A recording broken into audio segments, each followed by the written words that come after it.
c'est presque le Warrior, on a tout à la Papa, on se voit pas de face. On se voit pas de face. Tout le monde a bandé, parce qu'on a tout. Au moins, Warrior, on a photo nan. Tout ce qu'il c'est tout sur la musique, c'est tout. Et ça, mais ma caméra, et ça la fallait que les boussons, et ça la faire que les boussons. Et ça, pas le coup, il y a bisso. Le coco m'a jusqu'à vous finir, c'est pas bon. Moi, on a tout petit caïd, puis à côté dans la quartier, la terre, ça a pété. Pourquoi?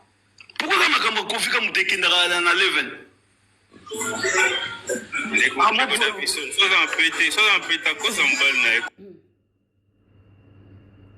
C'est tout petit caméra. Mais pourquoi vous collez Warrior, vous amplifiez Makambo, vous ça se voit, il y a que si Warrior, il y a Makambo, jamais. Tout le monde a toile, tout le monde a Warrior, bazo commenter, bazo même temps na live mo ba Warrior na mona question comment na faut mon bazo ça sindi wana mona batu azaki pina tata na mama azapi na famille na mais bozo vandile ndenge wana mona moke en plus moi bozo ba mikolo. C'est pas gentil. Tous quand même musique. Quand tu as vu, Ali Kofi traversé Kofi maman Lia a sali tout pour abonder là. Moi c'est à limiter. Bon, moi on a pas côté na kati yo maman il faut tikara. Tout ça ni. Si que tout ça ni. Et les amis, vraiment tous à la quand même na moi limite, s'il vous plaît. Merci beaucoup. Merci. Bon, les gars, on tapote là, s'il vous plaît. Cette histoire, c'est quand même bizarre. Mais bon. Moving, bonsoir. Moving. Bonsoir, New Analyse. Ouais, bonsoir, panel.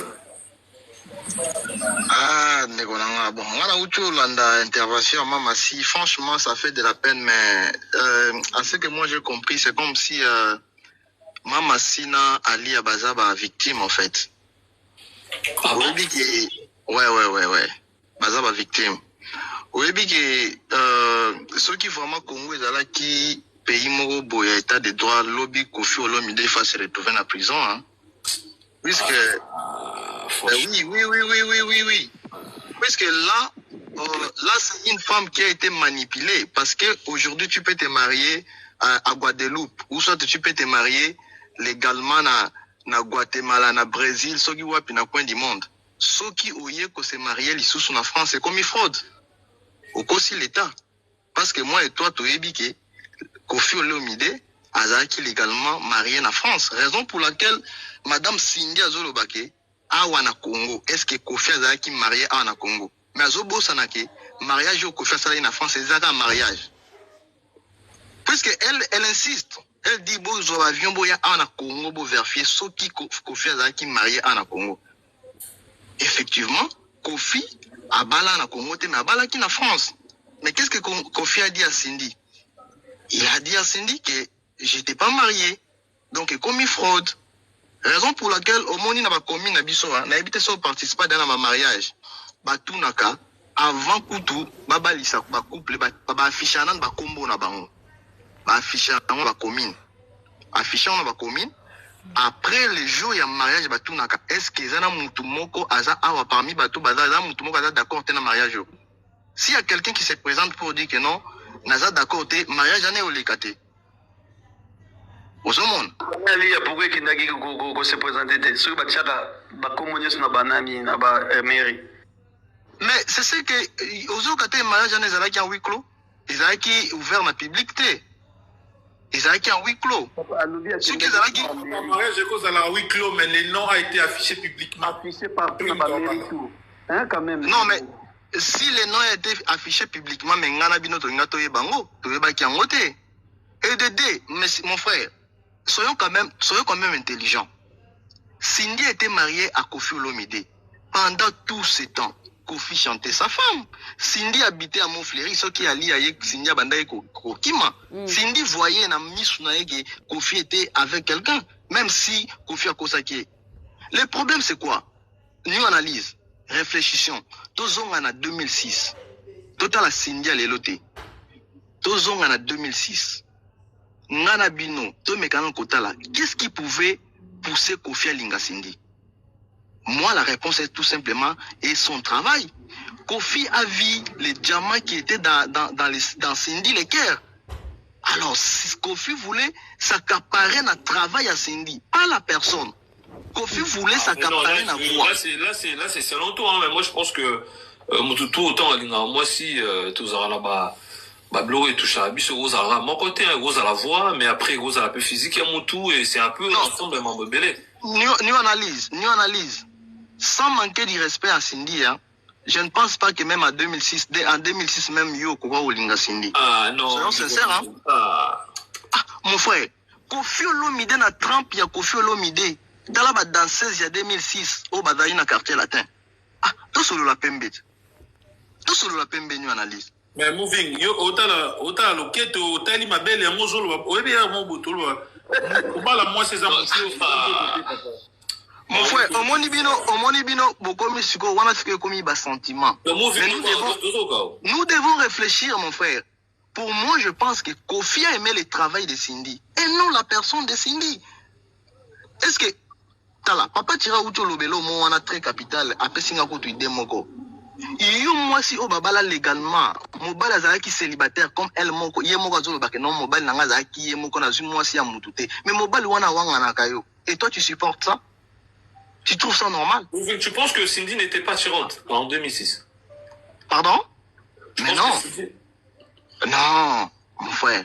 Ah, ceux qui c'était même MG30, je peux dire oui. Cindy vraiment tabinomo. Il faut tout réfléchir, mon frère. Moi, je pense que Kofi voulait s'accaparer dans Cindy parce que Kofi peut-être a imaginé que ceux qui n'a tiki moi no bongo, ba oboto lae. Peut-être ma famille bakendaki et lui maintenant voulait monter quoi dans la permanent. Raison pour laquelle Kofi a tout donné à Cindy. Mais tous on a fait une analyse dans 2008-2010. Par rumeur moko elle bando tambo na bakini wana que non. Kofi a engrossé Cindy bakel ongola Cindy. La voiture na Sima. Voilà. Bakel ongola Cindy zemi bakata Cindy batrompe. Cindy a koka obota lisute, raison pour laquelle famille biologique ya Cindy imposa Kofi mariage. Oui. Et ça ba rimero to yokango kala na king. Kala. Mais imposa Kofi mariage, alors Kofi n'avait pas d'autre choix que yakobala Cindy. Et alors, le jour maintenant, moi si na ya nda kwa yokango, la femme ya maison peut imposer qui mobile na ye ou moi ou Cindy. Ah ouais. Et Kofi maintenant s'est retrouvé na contrainte moko azoye balisute ceux qui n'a vu maman bana ngai na bois kisi oyo ba poursuivre dans la justice. Qu'est-ce que je vais faire? Je commence maintenant à garder le deux.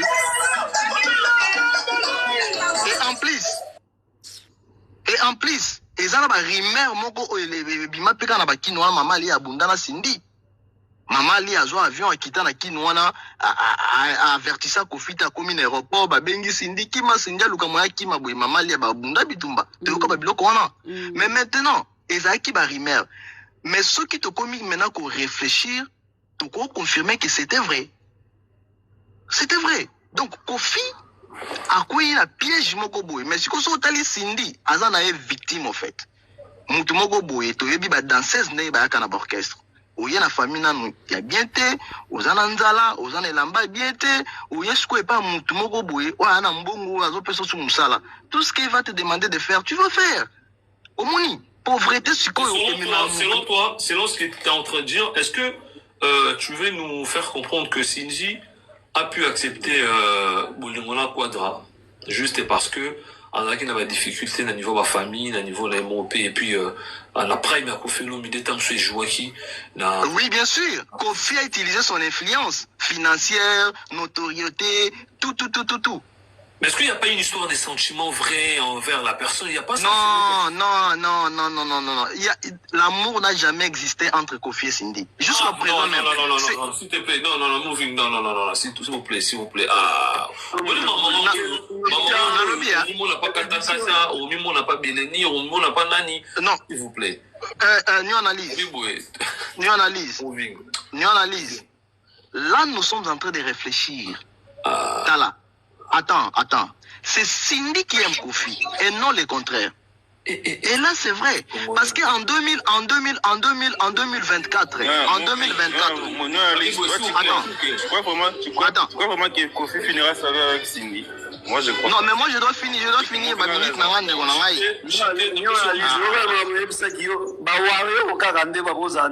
Bon, analyse. Je peux pas. Nous analyse. Une minute, comme ça, tu vas chuter peut-être. Bazu ma minute nangai. Si c'est ma minute. Bon, ok. Nous analyse. En 2024, il y a Kofi qui fait l'apparition avec Ika de Jong. Azo regretté n'enga pesi Cindy Biz. Alobi, j'aurais dit souhaiter que Bizou wana existait. Vidéo wana existait en 2024. Au monde. Après si Cindy Biz na voiture, mais ayo ko regretter ayo senga moi sinaye pardon na écran. Qu'est-ce que cela veut dire? Cela veut tout expliquer. Cindy Kofi alingaka été d'un amour sincère n'enga alinga mama bananaye. Puisque tout le monde a chanson de Alidor en 2017, en 2017-2018. Ayoko s'excuser publiquement na maman bananaye en 2024. On se comprend. Et ceux qui ont d'autres barumba neti Alidor, tu vois qu'un homme qui est en train de plairer sa femme. Non, mais nazo lingayo nazo kokate ebi nsembo wana te fali nazo lingayo nazo kokate les gars, s'il vous plaît, tout tapoter live, s'il vous plaît. Toujours sur la ligne Kimia, les gars, s'il vous plaît. C'est un sujet un peu moins compliqué, mais on va essayer un peu de recadrer. Donc voilà. On va passer la parole à Mgola. Mgola, toujours je pense qu'on a suivi la vidéo, il y a Mamassi. Et puis, Kofi Filmo Azala qui a confirmé que Warrior Bouzan la Sima. Il y a Makamboyo, Warrior Bazan la Sima. Je ne sais pas comment. Bouzan pour amplifier Makamboyo, Mata, Mambele, Koto, Lobibo. Franchement, on est troublé. Si dit les cœurs et mon hasard, tout matin, les vidéos n'ont été. Vous signez là vos commentaires. Si vous voulez peut-être regarder la vidéo, et puis voilà, parce que cette histoire, et où Mélie, la toile, non, le bino m'a emboté. Mais, non, on a un bandit. Mgola, toujours, bonsoir. Ouais, bonsoir, nous analyse. Bonsoir, Nabandi Koto, Baolanda Bisso. Bonsoir, na Manal Juma. Bonsoir, na Gachana Paul, la Gauloise. Ouais, question tout na Warrior, ça la bombe parce que Cindy fait mieux que Fali. Maintenant, dans le quartier latin. Dans les lots qui basui Mamassi, na Fanjo, bana basal qui tourne dans le quartier latin, Cindy a les cahiers. C'est normal, vous comprenez les jalousies à Warrior, c'est Mamassi. Donc, on a obtenu dans la bonne vigueuté. Au monde, on a besoin de couple à battre de moi pour t'amonter. Mais l'on a on a choisi il fallait qu'on a le parce que tu es quand même histoire. Et on va faire une histoire. Si histoire te Bolugara, informer une histoire. C'est un qui très important. Maman, si à jamais, au fond de la mouflerie, au banda de 2012. Donc, le Barak au Bandara est dans le quartier latin. Si 2012, 2013, 14, à Kala jamais pour faire dans la mouflerie. Maman, c'est un enfant dans la ma campagne. Naïbi le pan wana, bakarama ina lopna, bamasa ensemble on a tangana ba on a alingwa. Naïbi le pan wana très bien. Donc on a qu'un kuna, tout le monde a dit maman si azoya wana c'est là basumbele on te connaît. Oh ya pembe wana munene bataki bombe wana la bossa ni kombo na on va amen. Amen, oui. Voilà. Voilà.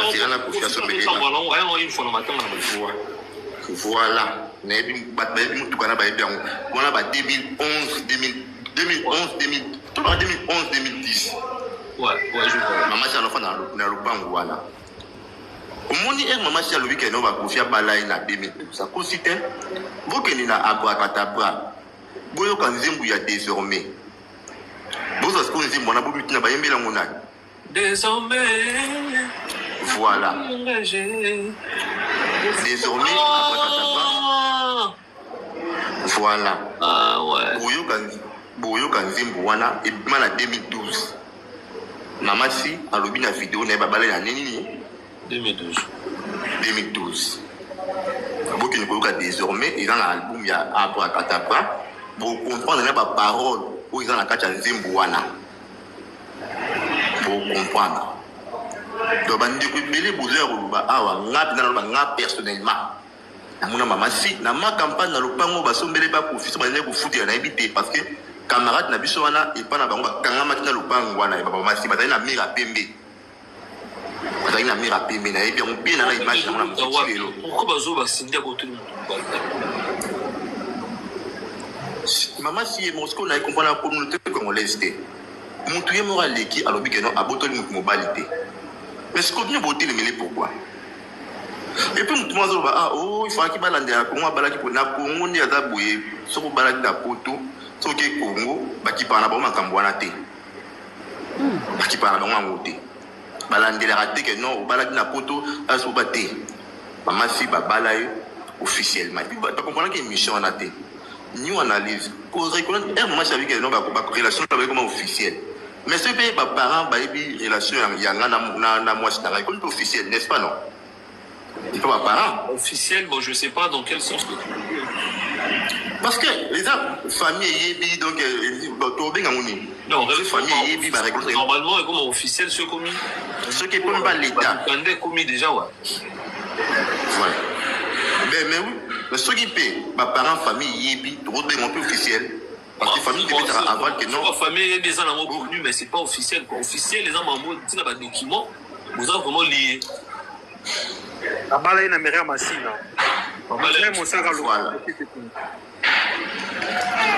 Voilà. Maintenant, c'est leur réflexion. Maman, si on ira faire comprendre que non, relation et comment qui déjà officiel. Non, oui, parce que comment dans nous, à niveau, il y a mérité. À part à niveau, on va commis dans la Congo. Mais, à grâce que non, relation avec moi qui officiel parce que famille à Bango et Ebaki, mais c'est Antoine Agouefpa, alias Kofi Olomide. Bando nanga ba congolais. Botika. Congolais en général. Mais ba warrior ba na komona te mutu mo we asala mie ke fali. Eza likisi na ba takana ngo yango wana. Ba mona mama si afandi ka mama ko ngoza ala golwa sinda usa banalisa. Moko ayo ni sasa na lisa. Tikana na atichi le communal archot ba kata bat malubabu. Tout le battant, tout le monde a eu un aussi pour ta carte. Boutique à confier au Romide qui m'a la mamassi. C'est ma machine qui a niveau ça, la vidéo est bouillée. Parce que, à l'embi, on a souka. Vous faites des moutons live, vous faites des concerts. Vous savez, vous analysez un concert na bango. Parce que les warriors, les fumons, les panels, les warriors, les nirani, Kofi Abba, les warriors, moi, tiens, c'est ma maman, c'est donné. Et puis, tout le monde le dit, non, Kofi, la maman, cité. Et puis, ok, c'est 80 ans. Il y a un maman, c'est non, il y a un gâté. Tout le monde a un cotoni. Maman, c'est un homme qui peut payer un bungé. Vous dites que maman, c'est kimia. Ceux qui vous l'ingé, artiste. Vous l'ingé, dans la vie privée, dans la vie privée, dans la banque, et tant de bisoté en la panel là. Vous dites que pas faire dans la banque qui m'a pas vu frère. Vous avez pas problème, net, vous divorcez 4 fois, 5 fois. Non, non, bien. Vous bien, on va s'attendre. Vous faites une histoire à Kofi. Bon, les gars, s'il vous plaît, on tapote les lives. Tout tapote les lives. Ah, franchement, je sais pas. Bon, la petite fille, il a eu une fille, il a dit que ceux qui m'ont lié à Koufi, moi, n'en ai pas ayate. Moi, n'en ai pas ceux qui a Koufi, pas Kokendete. Les gens aujourd'hui ont le droit d'avoir des divergences avec leurs enfants, avec leur père, avec leur mère, tout ça là. Même biso, des simples personnes que nous sommes, tout ça là, différent à banana biso. On n'en parle pas parce que nous ne sommes pas des stars. Mais pourquoi toujours chez nous, le Congo, tout ça, tout ça, dans la panel, comme a dit Mboula tout à l'heure, parler que de la vie des gens. C'est une sorte d'harcèlement. Parlons de leur musique, parlons des albums, parlons des chansons. Leur vie privée, en fait, en vrai, ceux qui te talent bien, On n'en a rien à branler. Al-Boulazemi, Al-Botate, Al-Salaboete, nous, ce qui doit nous intéresser, c'est la carrière qu'ils nous offrent. Parce que ce sont que des humains comme nous.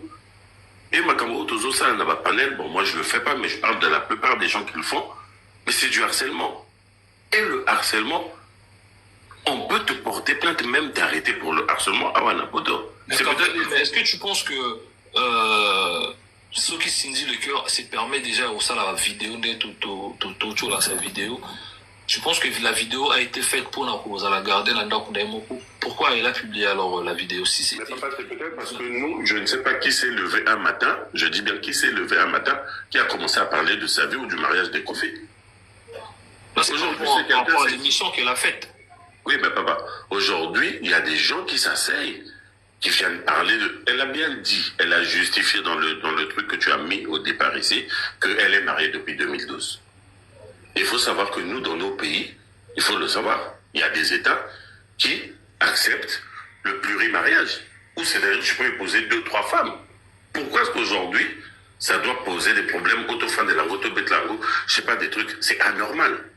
Nous sommes en train d'harceler cette femme qui est Cindy Lecœur. Non, là, c'est ton opinion. Moi, je pense pas. Hein. Moi, je suis pas d'accord. Oui, mais pour moi, c'est mon opinion, papa. Moi, je ne fais que dire, tu m'as donné la parole, j'ai intervenu par rapport à mon opinion. Exactement. Tu vois, quand on disait ceci, cela, que Kofi ne l'aime pas, nous ne sommes pas Kofi Olomide. On a déjà entendu dans certains lives de dire Kofi Alingaka était. Mais comment tu peux aller dire quelque chose? Nous ne sommes pas la personne de Kofi Olomide, mais tu vas te permettre de dire que Kofi Alingaka était. Je pense que nous, analystes, tu l'as déjà entendu ce genre de conneries. Donc, à un moment donné, il faut arrêter. À un moment donné, il faut arrêter de se mêler de la vie des gens. Écoutons nos chansons, dansons les chansons, prenons ce qu'ils nous proposent, faisons-en des débats, des chansons, des albums, de ceci, de cela, du succès d'un tel, voilà. Mais leur vie privée, franchement, arrêtons un peu, parce que même Bissot, on n'accepterait pas que le voisin vienne s'occuper de nos vies privées. On ne l'accepterait jamais. Mais Cavalier, c'est des stars quand même. Est-ce que tu te rends compte que c'est des stars? Oh lelo tout le monde a Jay, tout le monde a Kanye West, na Kim Kardashian, na bango inda média mo kile lobele yango pour la séparation na bango tout le monde a Cardi B na Offset et Indi ba lobele la séparation na bango même aux États-Unis. C'est ça, c'est des stars. Je sais pas si tu te rends compte. Je me rends compte, mon frère, mais il faut mettre des faits. Quand on vient parler des choses, on doit dire que ce que l'on sait et pas des suppositions. C'est ça qui est mauvais. C'est ça que nous avons dit. Donc tu es dans les propos, mais pas l'histoire. L'histoire, on peut en parler, mais des propos. On peut en parler, mais il faut arrêter de créer des choses qui ne sont pas vraies à travers cette histoire. D'autant plus que ça blesse les personnes concernées. Ce ne sont que des personnes, hein. Mon frère, ils sont aussi fragiles, ils ont des cœurs, certes, c'est des... La musique, ils arrêtent alors la musique. Donc bon, c'était mon point de vue, donc vraiment merci. Voilà. Merci beaucoup, Cavalier. Moi, je trouve que cette histoire, si on est en train de parler de cette histoire, parce que c'est des gens qui sont publics et dès qu'il y a un truc, on est là pour en parler. Donc, et ça, la marabongo, na mokili bobimba. Yamabe ezalaga, mutomati abandi kofinga. Yamoto olingate. C'est une histoire où ils ont la réseau, baza bastar na biso mboka ba artiste na biso. To mona mambo afali pour pays na nikimenga basara ba live na mona mo matara to c'est olo ba batika. To mona pendant confinement mambo nikimenga. Indi fali ouais boy. To sala ba live to lobela yango. Tout le monde a basara tout la bakanga bango au côté boy. C'est des gens ceux qui m'ont la na réseau tout sur la yango baza ba artiste. On voit là. Et ça on l'a dit ma bêtise, ma bêtise de kofinga. Kofinga ba oliae. Mais tu vois qu'on vendre quand même qu'on se pose des questions parce que moi si la vidéo là on va regarder la vidéo. L'émission a été faite dans un cadre public. Bon, tu sais, hein. Ici en France, il y avait une émission qu'on appelait vie privée, vie publique. On pouvait parler de côté public et de côté privé. C'est-à-dire que, sur la privé, quand sur les ananda côté partout, on peut parler de privé. Je pense que Mamassi, dans cette émission, moi je trouve qu'il voulait quand même, comme on dit, Kobu Kwama Carapace Azaki Nango Bato vie privée n'a été. Elle quand même à parler un peu de la vie privée. Mais je trouve que c'est le côté où Bato Bakati pour Balobe Lango Mingi. Nasuki Wana Maman Massi. Mais je voulais quand même dire qu'il est un peu bipolaire nous les Congolais. Nous analyse comme on est là, on sait bien que le vieux Antoine, Azana Maman Alia, mais Maman si, Azakta Moussouma sur Ali Bosso Tazana vivre dans extra-conjugal. Tout Bossani qui est gros bébé Pazala qui à un certain moment. Bato Bayebi, oh Bayebi pété, pété. Tout ça, tout kende malembe. Bam belé bazana ba panel awa, ba botami pe na ba mariage extra-conjugal. Bam susu kutu ba botami, papa za rana mama, yaza mwana mama leki. To zalia bibele awa to me, to rolo bangote. Comme les amakamba via Antoine, nazo lo ba makamona parce que nazo encourageant ngote. Le vieux était déjà marié. Ça, c'est quelque chose que je ne peux pas encourager à un mariage qui est extra-conjugal. On n'a jamais encouragé. Mais c'était un fait. Il salamaki. Et les gens qui ont communiqué baza, les loboués. Les aïki qui ont été dans le ciment, les lois bimili bosso, tango, kofi, abouani, dans mon cinéma, le divorce a été prononcé, il y a un moment à bimili bosso, et il voulait quand même raconter place babandaki, la place, aboyité kazaki dans le ciment. Mais nous, tout le monde envenimé makamwana et comment tout le bélan se dit non. À l'obikara où est la vérité. Moi, je pense qu'il a le courage d'un côté de dire la vérité pour pas spéculer. Mais Eza et l'eau est kangemi au batbazo le bélango trop na kataba panel. Femme wana pe d'un côté il est un peu aussi Kofi. Tolinga te l'entraide c'était entre les deux. A aider pe Kofi dans un moment difficile au pas zaki nango. Le vieux pe ba aider nango na makamona zaki nango. Il faut pas te dire qu'il y a Zaki, Kofi Alingane, c'est Mouta Yoloba. Ah non, le vieux mon père Alingama m'a cité. Moi, je suis désolé. Rolinga m'a cité qu'à pour vendre. Non, nous avons profité dans l'autre. Maman Sim Taza millionnaire, Maman Sim Taza un orchestre, Maman Sim Taza a besoin, Kofi a besoin, il y a visibilité, pas Maman cité. Par contre, c'est le contraire. Sans ligne Mouta, la ligne en été, nous avons profité. Je pense que c'était mon père, ça nous a dégagé, Maman Sim. Mais ce qui était passé déjà, dans ma camarade, il y a Kofi, il y a Maman Lia, et Tikali ya Bango. Oh, il y a qui dit na Bango, to y habiter. Oh, il y a le maman privé, to y habiter. Ah, toujours à mingi ko spéculer. Moi, pour moi, je dis que il a cassé comme dans le carapace naïwana. Elle voulait dire la vérité, mais ça lui a retourné contre elle. Et il a dit seulement la vérité. Et elle a dit la vérité. Tous à la hypocrite, nous les Congolais, nous savons bien que bah te belé bah botami pe na ba mari dans la relation extra-conjugale, bah monsieur bah botami na kata ba famille kaka. Mais ah wa biso to ya trop bipolaire, to bosani tout. To zuka mutu moko automatisé likolo ya biso to tiki.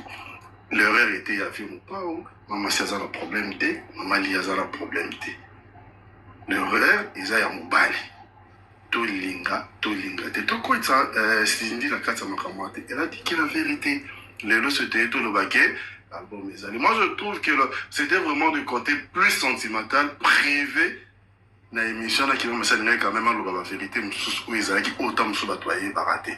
Mais bon, tu sais ça fait toujours mal hein, quand on t'accuse, on tu as acculé tout ça et puis fait aïe au ça les sous vidéo. Moi je pense que vidéo a ça le plus et matissé sous la moto là pour monter là il fallait ça la vidéo article en cas bon donc c'était peut-être cette erreur là qui a fait qu'aujourd'hui on a quand même ils sont en plein mais tous à la bipolarité. Il y a la place l'homme qui est fautif, c'est Kofi Olomide. Un point et trait. Pour ceux qui vont. Merci beaucoup, Miss. Bon, on va regarder la vidéo en question. Comment masser. Et... Alors, Mbote. Nayoki, Namoni. Mingi, cette histoire de 2006. 2008 nde elamusi bino penza. Ok, ensenga na bino avant ya kosala banali ba soi-disant ba analyse. Aussi renseignera bien. Oya na ba à peu près ba supposition so une bokende ko se renseignera vrai. D'accord? Au quitte la Congo, bokende ko se renseigner avant Kofi na Sindi ba balana. Est-ce que Kofi Azaki déjà marié? Na Congo, na Kinshasa. Parce que lui et moi, nous sommes mariés en 2010, coutumièrement, et en 2012, civilement. Ok, tout na soki avant Kofi na Sindi Babala. Na Congo, Kofi était déjà marié.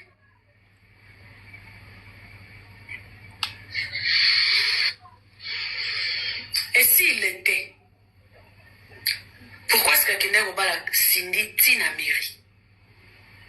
Posez-vous toutes ces questions-là. Et puis à la fin, foutez-moi la paix. Vraiment, foutez-moi la paix.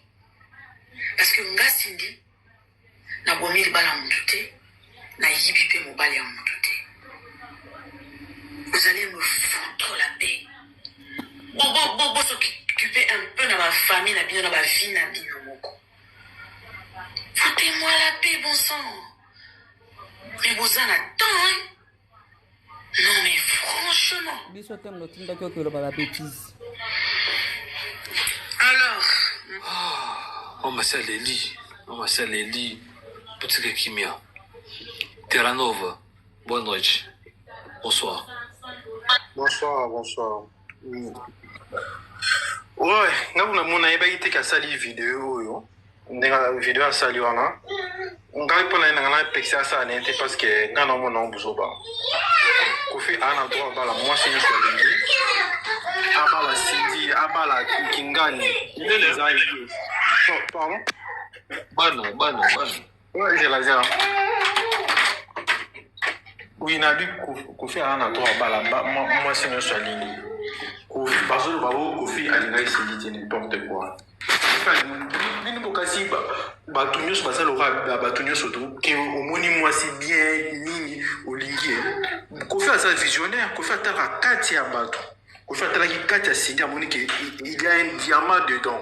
Amoni ke Sindi aza diamant ke ozo représenter eza yete eza Caracas na ye eza via Kinshasa so na bongisi free oyo na so na bongisi a comme mbasi mwasi ko bato na Rolanda ina mokili wana bebenga les vrais hommes. C'est ça vrais hommes que nous linga mwasi oyo déjà ni salamita vrais hommes azu mwasi bongisi ko fa ça vrais hommes tenenga azora fali. Est-ce que tant azora fali ba wario bazolo ba linga fali azora fali fala za même pas na catch oui azora fali donc nous avons veste en koto wakabi on a veste té na peso metra na komisa fali fali ko tout fali a comme na débassi na quartier là la bibo ndo la ngaïche era nova to sur le mambo les cœurs na habité fallait ça mais na zolo ma Sindi na bi fali ta fali a comme na débassi pourtant comme na quartier là ça nous un salaire consentant nous un salaire matin c'est un commissaire na débassi alinga niki na poto alinga ketchup na Kinshasa parce que ça na salaire bien aux hommes. C'est quoi le rapport dans Marambo?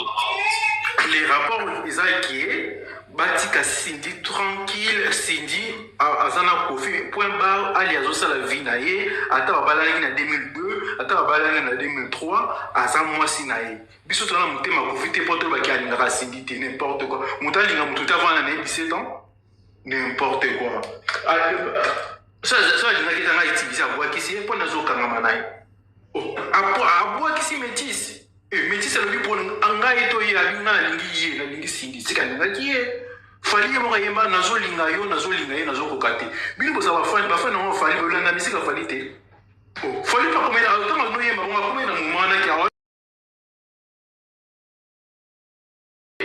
akoka te ti niki adeside akeyenga apratiqueli na ketchup c'est bon Kofi pa nolinga Ali azolinga Sindi azokoka te ti ali adeside atikeli na Sindi parce que alingai bango babe nalobi Kofi azaloka homme lokola biso te nabi new analyse yo bapeso 10 millions d'euros dans le compte makero ozala mwasi moko n'importe quoi n'importe quoi.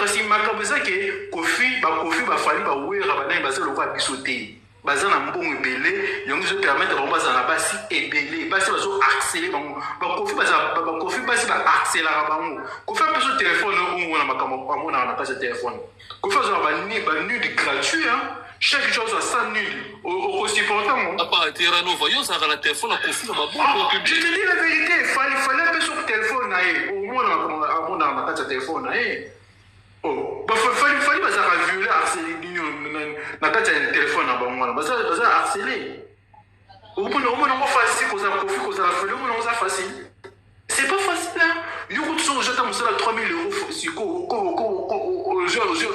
au jeu ta collègue moi na musala kuna c'est tout au baxi moi mais Terano voit ça je crois que yo ozalara jamais fidèle na madame na yo ando na ngai les fidèles hommes riches n'existent pas tanga na homme riche ça fidèle na mukilo tanga na ngai homme riche ça fidèle ça n'existe pas.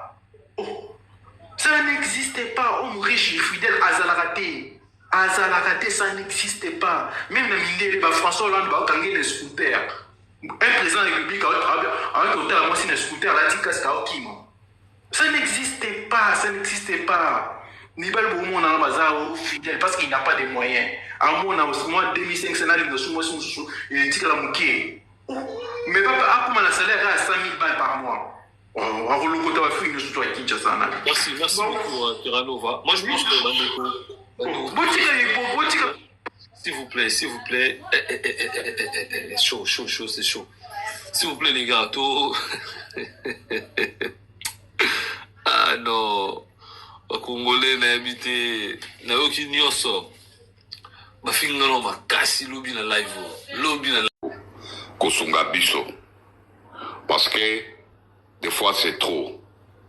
Awa, moi je crois que yon ne me touche sujet. Donc ceux qui vont condamner directement au lieu de créer Babylon moko boezo servir nelote. Et ça sonne à un moment. Si j'ai allé et à Kandi et bango pe mutubayeli ba congolais makambo. Je crois dans le bakango de le débit.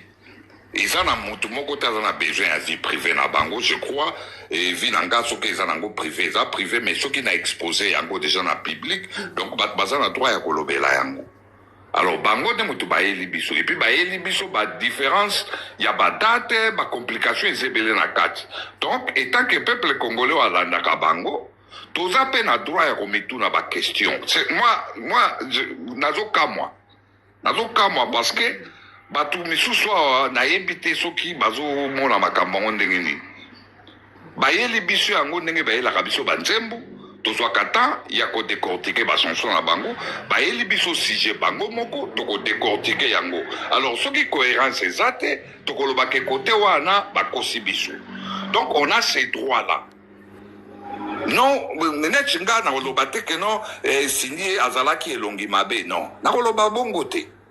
Mais na kolobake na histoire na bango ba fausseté ezali ebele et baza bato yo biso totalaka na télévision histoire na bango na yango eza ndenge moko te alors soki ba fausseté ezali ebele tokotelema po tolobela yango alors yo moko pe ndenge oza wana je crois pas que oza kaka mutu kaka boye ozobaluka parce que eza na bato misusu toza na bango même na balive eza kaka mutu po aza mutu mais biloko ebele eza nango maloga te na kati ya cerveau. Mais ce que ça monte cerveau, ils ont payé ma kitoko. On comprend qu'il y a des choses où ils ont marché. Ce qui te check Kandi Kazala qui sert na yo, même yo moko peut se poser ma question. Parce que hier moko alobi na biso na 2006. Et puis alobaki na alobi na biso pe souke wana ngande bona alobi yango peut-être Kofi akoya ko changer yango soka ligi. Et on a vite compris que Kofi a ko changer yango. Ayebisi olobaki bongo, olobaki mabe, olobaki 2010 à 2012. Alors, ce qu'on biso to fandi awa to lobi na sindite ke kende, ce qui Kofi alobi no bongo, zonge la biso, c'est la biso vidéo, otine de la biso. Bon, alors, bien, biso pe que nous tous à vérifier. Et maintenant, on vérifie, bien, bozo mata, bobo, bisa biso que, et ça vie privée, na bango to kotate. Il y a l'obin biso que, faut vérifier, tout l'andaka l'information à source. Alors, tout ça, awa, to l'information à source, et on va l'idée de savoir qu'est-ce qui ne va pas. Parce que, bamisu soa, papa na biso, ya tcha elonga kofi. Lui, il m'avait dit, ou il nous avait dit ici qu'il y a 60 ans. D'accord. Tu respecter 60 ans, naïe. Mais quand même, il peut falloir respecter parce que manque à respect à travers Babilo pesa. Parce que les lots où on a minute au suko. Ce qui ont senga biso to landela makambu ya sindi to landela yango. Azastar na biso nyonso to za binemi na yete to yini yepete pour to yebi kazali victime ya situation telle. Tam so ko za la pezo senga na biso to aider ye na ba situation za nango bino boza ko pekisa biso pourquoi pekisa biso pourquoi so ki ba pekisa ki ete ko sa la vidéo wana oyo che parce que yo muto che le biso ngwa normalement so kazaki na besoin ya mambo ici la nango je ne crois pas qu'alinga sa la deuxième vidéo a posteler biso a posteler famille na été a posteler biso ba oyo tozo mona ke dossier wana za clarté. Et bah misu balobi papa na biso a chenzo to kofi wana alobi ki depuis 2006 kofi a voyagé na potote. Est-ce que c'est normal yo new analyse bozo kapeta pe ko quartier la te voyagé ki te ke ko beta concert na poto e beta ki na neni album ya kofi olomide tango ebimi izalaki na neni banzembo ba yembi ba matanga oyo mama ali azaki na Kinshasa ba vidéo bozo mona wana ser na biso kandi azalaki pe wana izaki na baneni. Beaucoup me kobosa na bané. Eh maman. Hein? Bana bande qu'on a biso to lobela makamu na bango muto opekisa muto sate. Papa chéri. Mais on va prendre Chris, Chris après on a génie non ça pour ne pas que l'élève soit ennuyé et tout. Bon Chris bon vas-y ouais, nous on a mis tabac. Vas-y Chris. Nalobi entaba. Bonsoir. Nalobi nana deux questions na ngina poser. Omoni congolais azarande nini. Biso to lobema mususu ye abimisa biso libanda ya likambango non. To lobela ngo. Ndeti nga nana nga fan ya Didi Stone. Donc il faut na lobela makambu oyo. Na lobela on peut na bien. Donc mama si ngala utika ote tina suka. Na lobby entaba na pose deux questions. Na groupe bwana musicien moko aye po asala musala aye na groupe na bino wana et akomi ko bima na mwasi ya chef d'orchestre. Yo orosepa nango. Oh, on reprend la question de Bandelon s'il te plaît. Na lobby musicien moko et aye na orchestre tanga komi wana et akomi ko bima na mwasi ya kolo groupe yo okosepa nango non on dit on sepa nango te voilà okosepa nango te pour